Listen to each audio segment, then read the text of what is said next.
you see what's happening all over this country. Everybody screaming. I'm going to say it again. I'm going to keep saying it. Everybody is screaming. They want equality. They want equality. They want equality. They want equality.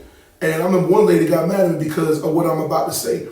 I don't want no equality because I'm better than you. Mm-hmm. Because why? The Most High said I'm better than you. That's it. He said that we would be above all people on this earth. That's what the Most High said. This the same Jesus that everybody say they know and love.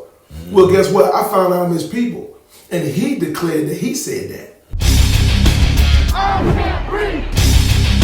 I can't breathe. I can't breathe. I can't breathe.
Corey Phillips here, again with O.I.M.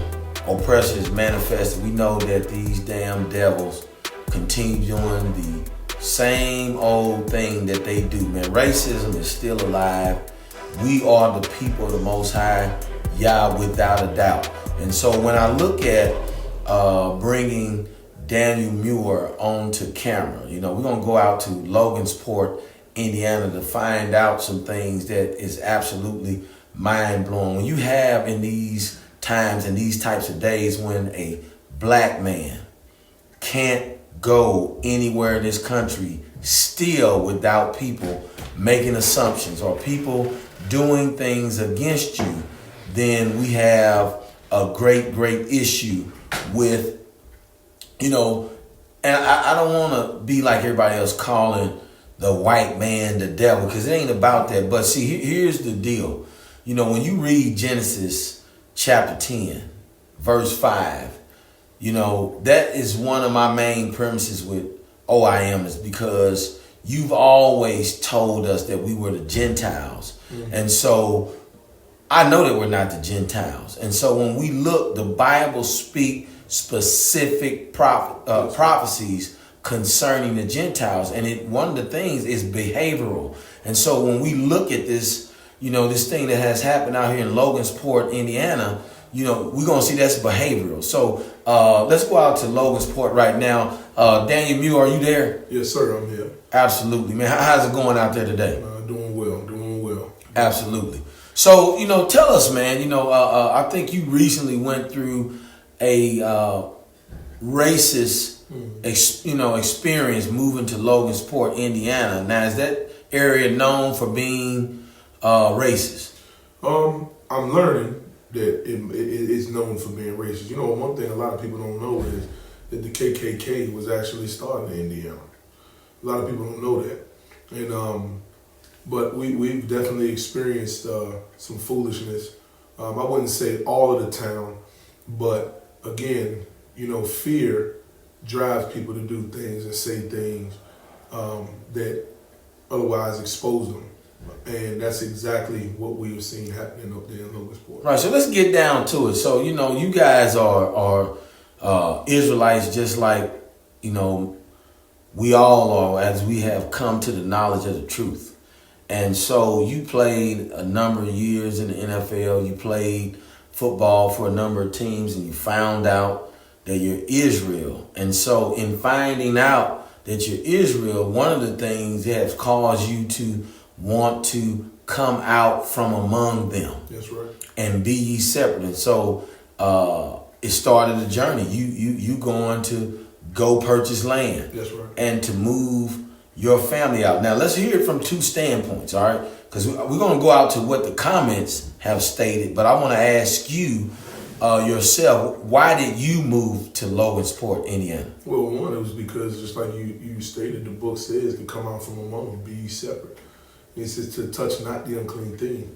And when I knew what the message was, when the message was preached to me about the separation that needs to happen, I can't be amongst the heathen in everyday walk of life. I needed to be with Israel, physically, dwelling together in unity with the brethren. When that was understood, my mind was made up. And you know, anytime you listen to Pastor Dow, for a number of years, when I first heard Pastor Dow preaching, just like he's preaching now, the same thing he was preaching then, which is to come out. To come out. And once I heard that and understood, I set my mind to do it. I sold everything. And then, like you stated, make a long story short, I went and I purchased land. One of my brothers purchased more land. It was right next to me. And we decided to do this community. And, you know, like I said, we've been just experiencing foolishness, you know, since we've gotten there. And at the same token, it shows you that you must be doing something right. Because we cast out a whole lot of devils. We lay a lot of hands. We do these things. We attack Satan's kingdom. And by us doing that, of course, he's our enemy. So he's going to attack his will. Right. And one thing that you said that was so good was it's their nature. It's their nature. It's the way they act. You'll know them by their fruit. So that's why I don't even deal with these camps and folk out here talking about some white man is the devil and all that. That's foolishness. I got a bunch of white brothers and sisters, but their character says different. Exactly. You see? So when you see somebody that's just submitted to Satan in all of their ways, this is what you experience. Right.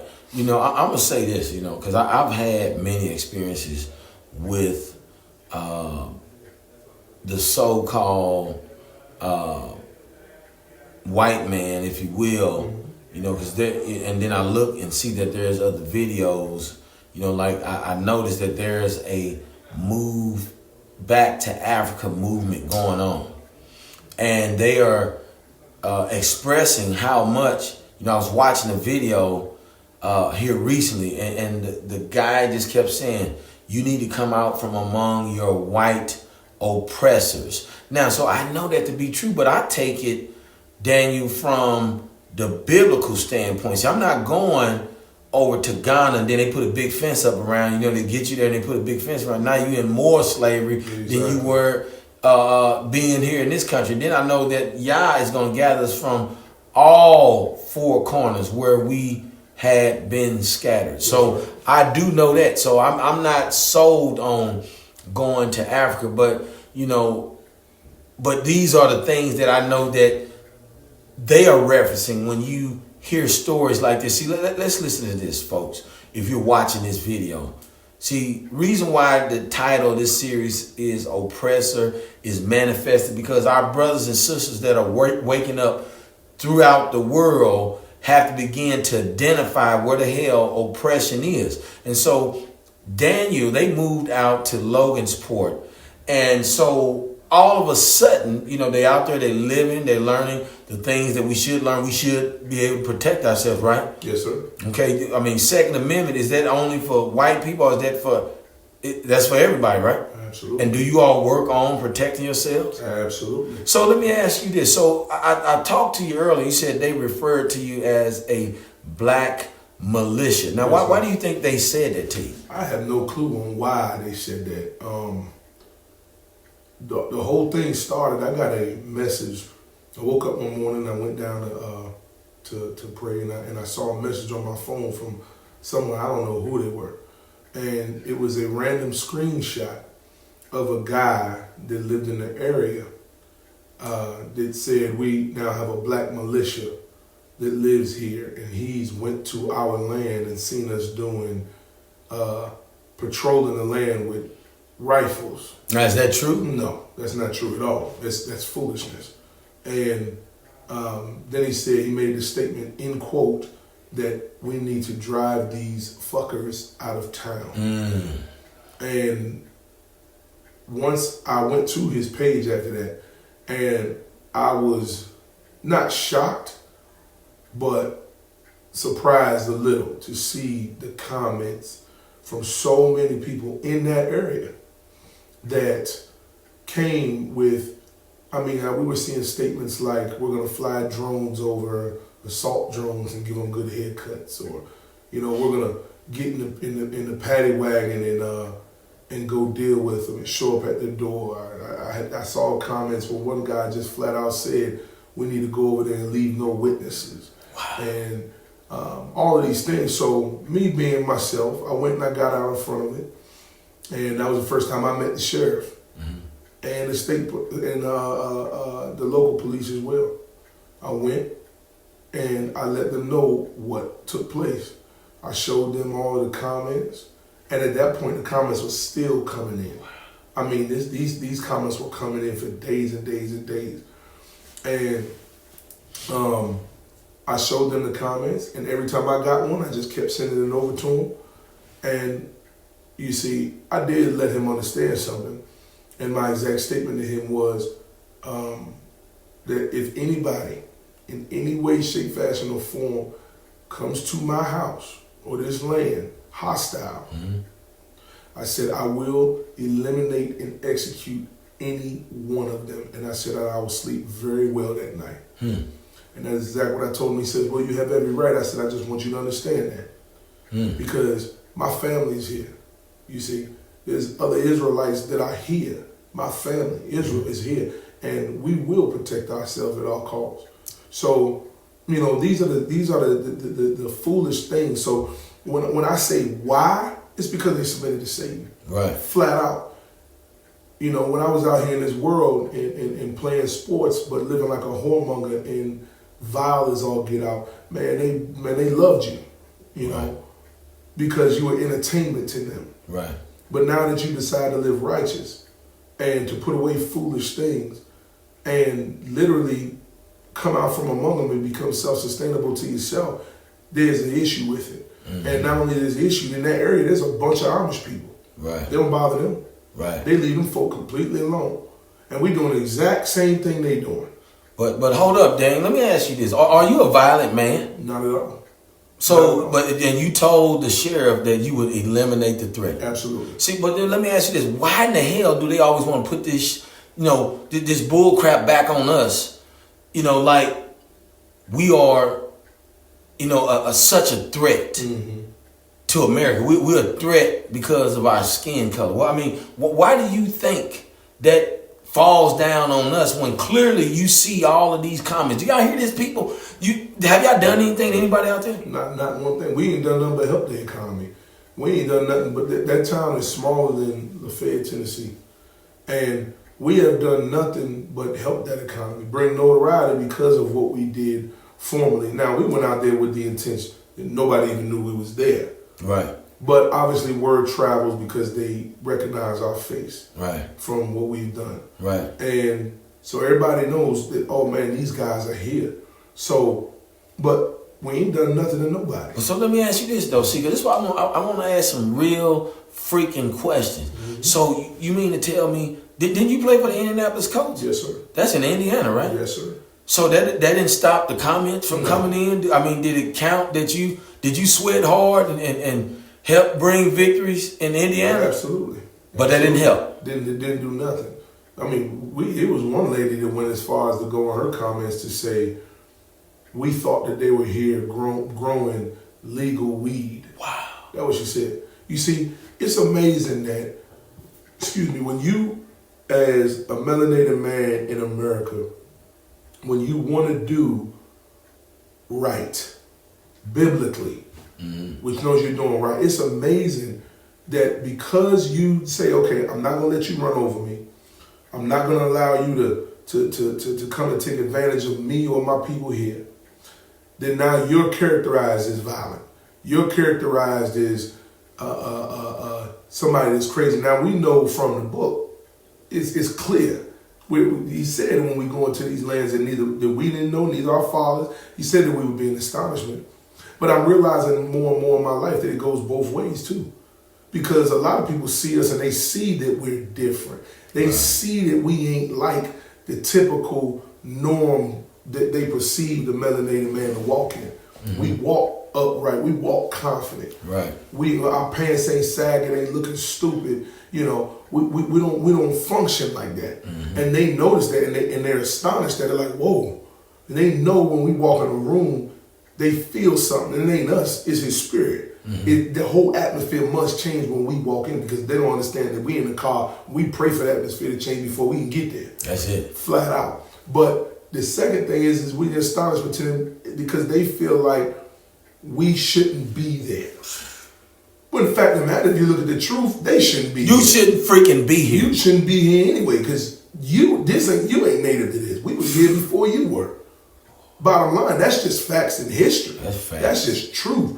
You see? But they look at us in this fashion. But at the end of the day, me truly, I don't give a damn how they look at me. As long as they don't run up, as long as they don't do no foolishness, I don't care what they may think. I know how to pray. I know how to return curses in Jesus' name. But see, let me ask you. See, a lot of people don't understand that. So No.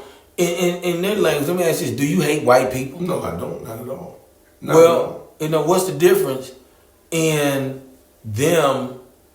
You know, and I want to put it like this: you put comments on threatening them and saying that there's a white militia and that we should go eliminate. What do you think the difference would have been for you? What do you think? They would have for sure came over that house at that point. It would have been the police and everybody else over there. If I'd have ever went on any platform threatening anybody anywhere that has not only white men, but you go mess with a white woman and see what happens. They'll burn down whole towns. Oh, yes. On the strength of a perception, or they may perceive that a white woman is in danger. And that's just the flat out facts. I could never make a comment. I wouldn't want to, because that's just not who I am. But I could never make no comment like that about any one of them. You see? Because it'll be a whole, they would have for sure shown up with assault drones and all that mess that they was talking about. We had one instance where they lied and said we were a cult. We were beating children. We had all kind of wild crap going on our land. And man, they surrounded our house, man, with AR-15s drawn around the whole property, and these guns was sitting their ass down there on the street lined up. And man, I said, wow. What type of freedom do we really have? See, this is the question y'all got to ask yourself when you are looking to, and I want to say it like this, looking for handouts from the Gentiles. Because see, we got to separate from their whole system, from their school system, from their ways of life, the way they get married, the way they train up their children. In regards to their philosophies, this Plato and Socrates, all that shit ain't for us. It ain't nothing to do with us. You understand what I'm saying? And this is why I do what I do, man. Hey, that's Daniel Muir right there. And, we heard from him. You heard those things. And I'm just glad we was able to get him on camera. Is there anything else that you want to share Absolutely. that you think really, from your standpoint, shows who the oppressor is? Oh, absolutely. One thing is this, and I want to say this from this standpoint, is us who know we Israel, just like you stated, we can't continue to go to them for, and when I mean them, I'm talking about this land that we live in, this system, this government, we can't keep going to them and expecting it. And it's the same thing that we see in the Word. You can't go down into Egypt for your strength, period, because Egypt don't care nothing about you. Right. Okay? And it's the same thing that's ringing true today. And you see what's happening all over this country. Everybody screaming. I'm going to say it again. I'm going to keep saying it. Everybody is screaming they want equality, they want equality, they want equality, they want equality. And I remember one lady got mad at me because of what I'm about to say. I don't want no equality because I'm better than you. Because why? The Most High said I'm better than you. That's it. He said that we would be above all people on this earth. That's what the Most High said. It's the same Jesus that everybody say they know and love. Well, guess what? I found out I'm his people. And he declared that he said that. So I'm not looking for no equality. I know who I am. That's it. You see? And my heritage is being restored right here in these last days. So that's the last thing that I got to say is, just to reiterate what you were saying, Shelby, is we have got to stop coming to them for help and learn to do this thing on our own. Get them out of them schools, get them away from all of that. Bayous come together, get you some land, and come out from among them. That's it, Brother Daniel. Hey, you all heard it. This is O.I.M. And man, we're going to keep it coming, man. You all have a great day. Thanks for stopping in with us, Brother Daniel. Yes, sir.